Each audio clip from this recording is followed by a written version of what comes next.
अस्सलाम वालेकुम students. Advance जावा course में आज का हमारा टॉपिक है सॉकेट प्रोग्रामिंग।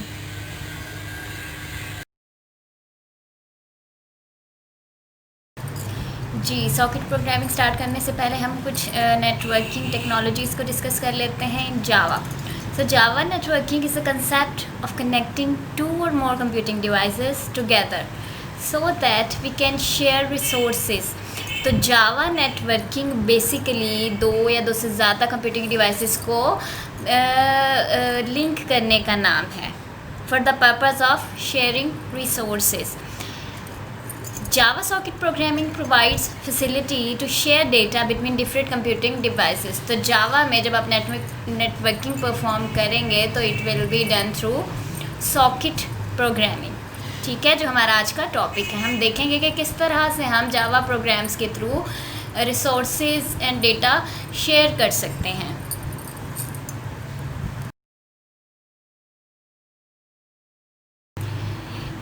जावा नेटवर्किंग के एडवांटेजेस क्या क्या हैं जी. सबसे पहले तो sharing resource, we can share resources through networking. And second one is centralise software management.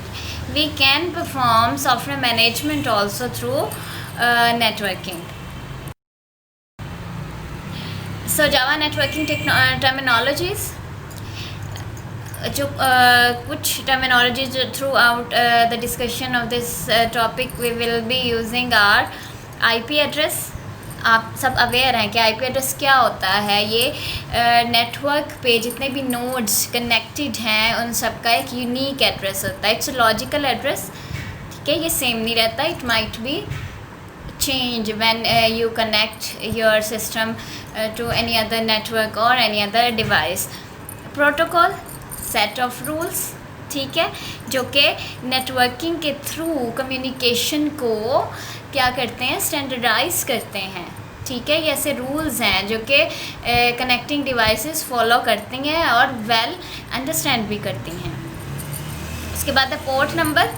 Port number क्या है? पोर्ट नंबर बेसिकली डिफरेंट आपकी जो सॉफ्टवेयर एप्लीकेशंस हैं या आपके सिस्टम के अंदर भी जो पोर्ट्स हैं, हर एक को यूनिकली एक नंबर असाइंड होता है. ये बेसिकली स्पेसिफाई करता है कि आपने किस एप्लीकेशन के साथ इंटरेक्ट करना है through the internet.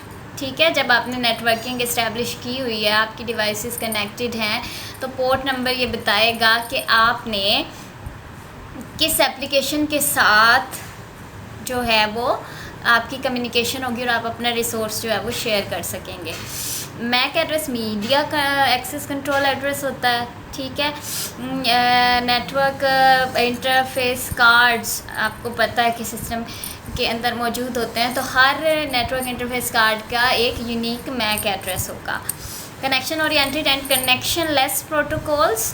Protocols connection oriented भी हो सकते हैं और कनेक्शन लेस भी हो सकते हैं. कनेक्शन ओरिएंटेड मींस कि जब आप के कम्युनिकेशन परफॉर्म हो रही होगी विद दो या दो से ज़्यादा डिवाइसेस के दरमियान, तो जो रिसीवर है वो एक्नॉलेजमेंट सेंड करेगा इन कनेक्शन ओरिएंटेड. ठीक है, हमारा टीसीपी जो है वो कनेक्शन ओरिएंटेड प्रोटोकॉल है क्योंकि इसमें एक्नॉलेजमेंट रिसीव होती है from the receiver. Connection less protocols जो है वो ऐसे प्रोटोकॉल्स हैं जिसमें एक्नॉलेजमेंट रिसीवर एंड से कोई एक्नॉलेजमेंट नहीं आती. तो यूडीपी, यूज़र डेटाग्राम प्रोटोकॉल, इसकी एग्जांपल है सॉकेट. तो सॉकेट क्या है? Socket is end of communication. और मज़ीद सॉकेट के ऊपर हम आगे जो है वो डिटेल में डिस्कशन करेंगे.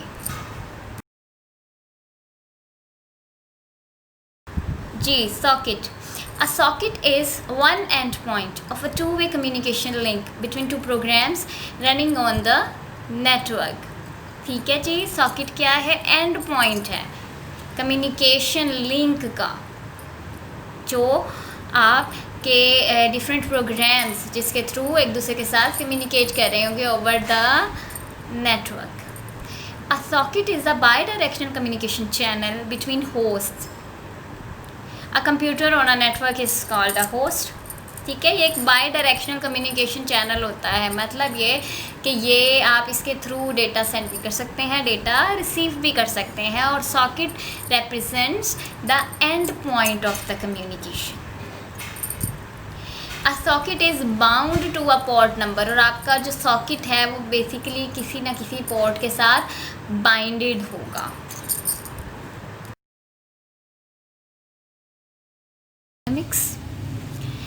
A socket is an abstraction of the network similar to the way a file is an abstraction of your hard drive. Socket को हम कह सकते हैं कि नेटवर्क की एब्स्ट्रैक्शन है, जिस तरह से हमारी जो फाइल है वो हार्ड ड्राइव की एब्स्ट्रैक्शन है। अब अगर आप इन दोनों का कंसेप्ट्स को अंडरस्टैंड कर लेते हैं तो आपको सॉकेट प्रोग्रामिंग बहुत ही ज़्यादा आसान लगेगी। तो हम देखते हैं कि किस तरह से फ़ाइल हार्ड ड्राइव की एब्स्ट्रैक्शन है। आप हार्ड ड्राइव पे डेटा स्टोर करते हैं, ठीक है, तो in the form of files करते हैं। आप फाइल राइट करते हैं या फाइल रीड करते हैं, ठीक हो गया।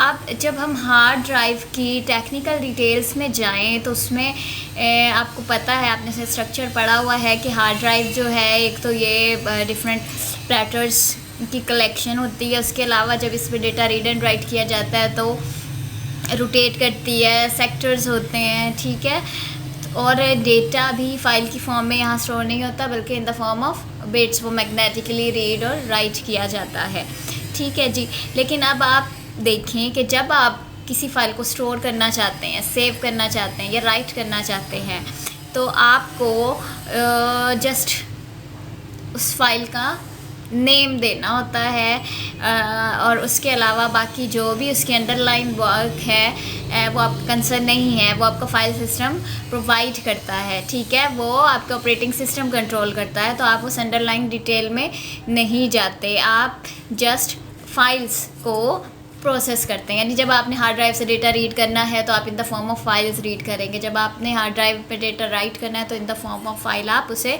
राइट करेंगे। जो अंडरलाइन टेक्निकल डिटेल्स हैं वो कंसर्न नहीं है। बिल्कुल इसी तरह से सॉकेट जो है वो एब्स्ट्रैक्शन है नेटवर्क की, क्योंकि जब आप नेटवर्क की बात करते हैं उसमें डिफरेंट डिवाइसेस एक दूसरे के साथ कनेक्टेड होती हैं और डेटा शेयर कर रही होती हैं, रीड कर रही होती हैं या राइट कर रही होती है, सेंड कर रही होती हैं या रिसीव कर रही होती हैं।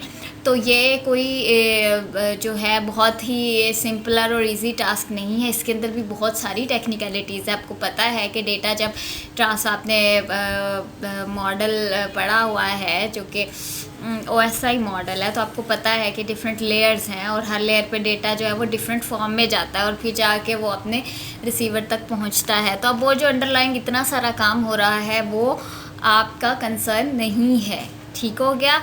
वो सारे का सारा जो काम है वो हिडन है, सॉकेट उसकी एब्स्ट्रैक्शन है। आप सिर्फ और सिर्फ सॉकेट यूज़ करेंगे, जिस तरह वहाँ हम फाइल यूज़ करते हैं यहाँ हम सॉकेट यूज़ करेंगे, और बाकी सारा जो काम है अंडरलाइंग जो भी टेक्निकलिटीज़ हैं वो सारी की सारी हिडन होंगी, वो ऑटोमेटिकली परफॉर्म हो जाएंगी, ठीक हो गया।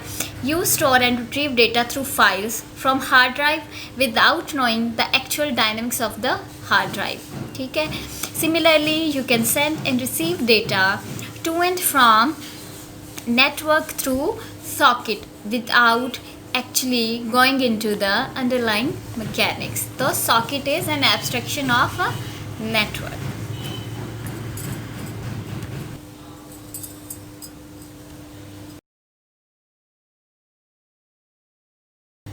Sending or receiving messages using sockets.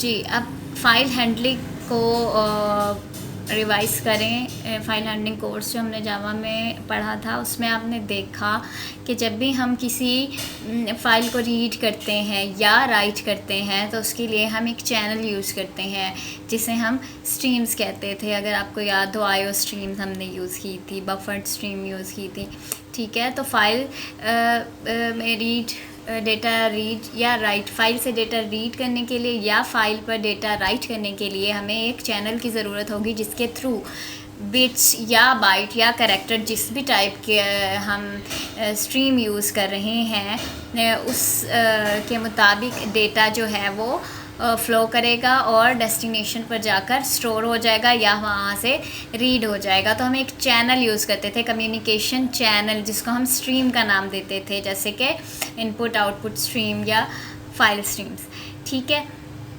In the same manner socket से डेटा रीड करने के लिए या सॉकेट के ज़रिए डेटा राइट करने के लिए भी स्ट्रीम यूज़ होंगी। ठीक है, सॉकेट्स के साथ भी स्ट्रीम्स जो हैं वो अटैच होती हैं। तो जब भी हम सॉकेट के ज़रिए डेटा कम्युनिकेट करेंगे, रीड करेंगे या राइट करेंगे, तो हम स्ट्रीम्स को ही यूज़ करेंगे, बिल्कुल वैसे ही जैसे हम फाइल के ज़रिए फाइल सिस्टम में स्ट्रीम्स यूज़ करते थे।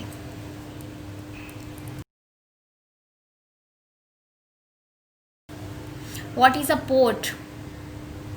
Transport address to which processes can listen for connection request. जब भी दो या दो से ज़्यादा कंप्यूटिंग डिवाइसेस एक दूसरे के साथ कम्युनिकेट करेंगी तो वो वाया पोर्ट्स होगा। पोर्ट एक इंटरफेस है। ठीक है, इसकी अगर हम एग्ज़ाम्पल देखें पोर्ट की, तो आपको याद हो कि हम बहुत ज़्यादा प्रोजेक्टर यूज़ करते हैं। तो जब हम अपने प्रोजेक्टर को अपनी डिवाइस के साथ लिंक करते हैं, अटैच करते हैं और अपनी डिवाइस से डेटा जो है वो प्रोजेक्ट करवाते हैं, प्रोजेक्टर को ट्रांसमिट करते हैं, वहाँ से वो प्रोजेक्ट होता है, तो उसके लिए हम पोर्ट यूज़ करते हैं। पोर्ट के ज़रिए ही वो प्रोजेक्टर हमारी डिवाइस के साथ कनेक्ट होता है। ठीक है, तो पोर्ट्स क्या हैं? These are the transport addresses. इन्हीं के ज़रिए तो डेटा जो है ट्रांसमिशन होगी। ठीक है, तो वो ट्रांसपोर्ट एड्रेस हैं जिन पर प्रोसेसेस जो है वो लिसन करते हैं फॉर कनेक्शन रिक्वेस्ट। जैसे ही कनेक्शन रिक्वेस्ट आती है वो कनेक्शन एक्सेप्ट होता है और उसके बाद आगे फर्दर प्रोसेसिंग होती है। तो local to host there are 64 K TCP and 64 के UDP पोर्ट्स। ठीक है, तमाम almost all host devices have 64 K TCP जो हैं वो पोर्ट्स हैं और 64 के ही UDP पोर्ट्स हैं। तो वेल नोन पोर्ट्स जो है वो बिलो 1024 होंगी। वेल नोन पोर्ट से मुराद ये है कि ऐसी पोर्ट्स जो कि स्टैंडर्डाइज हैं, यानी वो उसी पर्टिकुलर सर्विस के लिए जो है एलोकेटेड हैं और ये वेल नोन है। जैसे कि FTP है वो हमेशा पोर्ट नंबर 21 होगा, HTTP हमेशा पोर्ट 80 होगा, टेलनेट जो है वो पोर्ट 23 होगा। ठीक हो गया। Only supervisor privilege enough to access.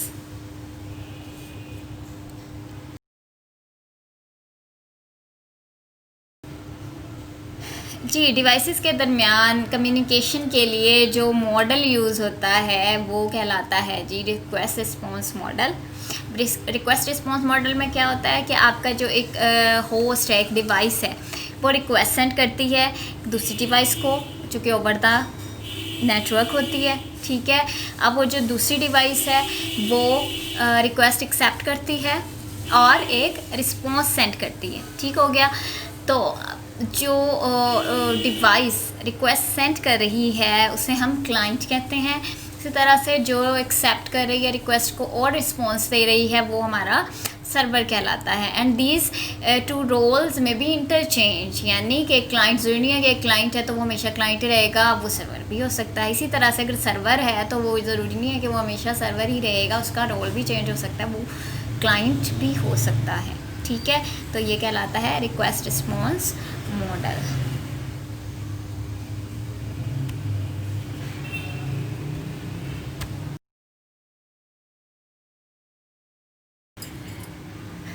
Ji, sockets पर डिस्कशन के बाद और रिक्वेस्ट रिस्पॉन्स मॉडल डिस्कशन के बाद अब हम देखते हैं कि हम जावा में किस तरह से सॉकेट प्रोग्रामिंग परफॉर्म करेंगे, प्लस हम अपना क्लाइंट और सर्वर किस तरह से इस्टेब्लिश करेंगे, क्या क्या स्टेप्स होंगे।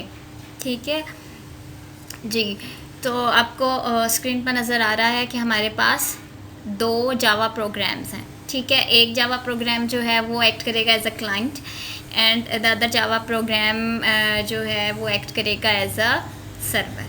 ठीक हो गया। अब हमें पता है कि क्लाइंट से रिक्वेस्ट आती है सर्वर को, सर्वर जो है वो रिक्वेस्ट एक्सेप्ट करता है, उसके बाद वो जो भी अप्रोप्रिएट रिस्पॉन्स है वो सेंड करता है, डेटा ट्रांसमिशन होती है। ठीक है, बिटवीन क्लाइंट एंड सर्वर।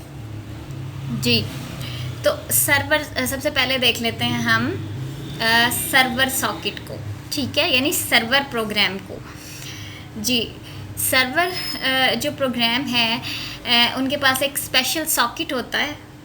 ठीक है, जिसे हम सर्वर सॉकेट कहते हैं। और सर्वर सॉकेट का काम क्या है, ये हम जो है कंटिन्यूसली लिसन करता है रिक्वेस्ट को। ठीक है। सर्वर सॉकेट ऑब्वियसली किसी ना किसी पोर्ट के साथ अटैच होगा। सर्वर आपकी जो मशीन है उसकी किसी पोर्ट के साथ सर्वर सॉकेट अटैच होगा और वो उस पोर्ट पर मुसलसल जो है वो लिसन कर रहा होगा रिक्वेस्ट को, ठीक है जी। इसी तरह से आपका जो क्लाइंट डिवाइस है, क्लाइंट सिस्टम है, या हमारा वो जावा प्रोग्राम जो एक्ट करेगा एज अ क्लाइंट, उसके पास भी एक सॉकेट होगा जो कि सिंपल सॉकेट होगा, जनरल सॉकेट होगा, जिसे हम कम्युनिकेशन सॉकेट कहेंगे, ठीक है।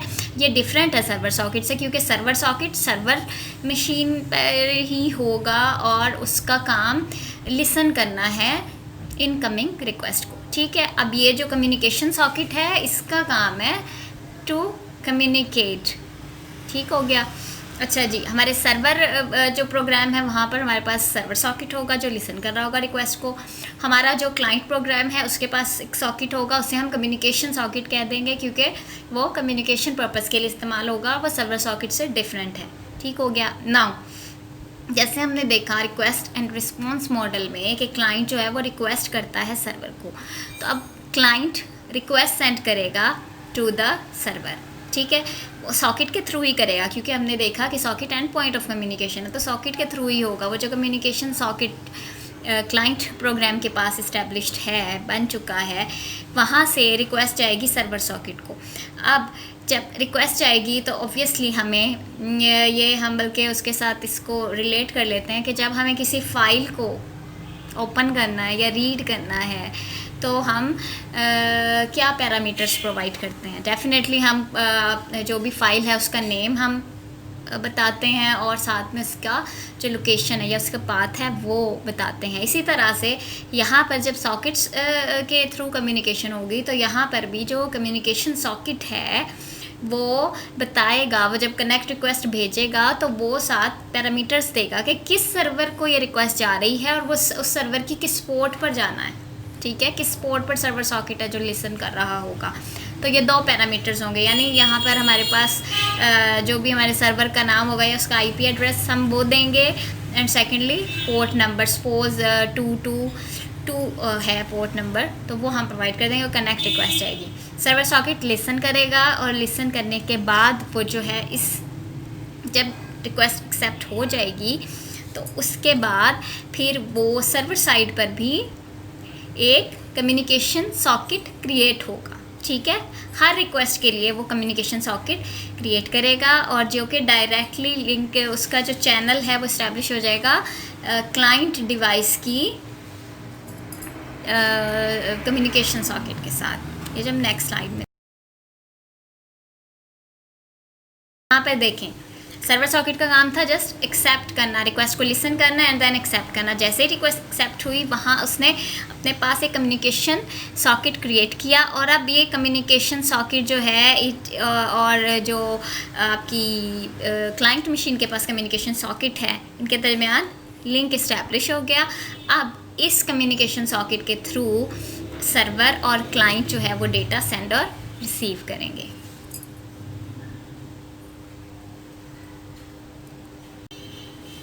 Visit the link given to study some more about network basics.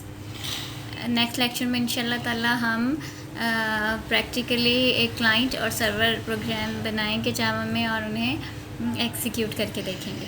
Thank you.